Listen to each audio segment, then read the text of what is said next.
Hey there, welcome back to the channel. Today we're diving into a common problem that many of us have encountered at some point, the issue of not being able to access a website. Picture this. You're trying to visit your favorite site, maybe to catch up on the latest news or watch some cat videos, but for some reason, the page just won't load. Frustrating, right? Well, fear not, because we're here to help you tackle this problem head on. Now, let's talk about the solution to this pesky problem.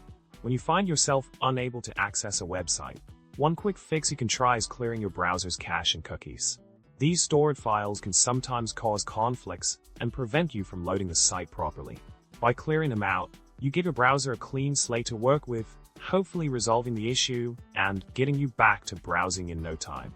Don't worry, you won't lose any important information by doing this. It's just like tidying up your digital space. Another solution you can consider is checking your internet connection. Sometimes the problem isn't with the website itself, but rather with your own network. A quick reset of your modem or router can often do the trick, as it helps to establish a fresh connection to the internet. So, if you're still facing issues after clearing your cache and cookies, give your network a check and see if that resolved the issue. In summary, when you encounter the problem of being unable to access a website, try clearing your browser's cache and cookies or resetting your internet connection for a possible solution. Remember, these are just a couple of troubleshooting steps you could take to get back online smoothly. If you found this video helpful, don't forget to subscribe, like, and leave a comment below. We always love hearing from you.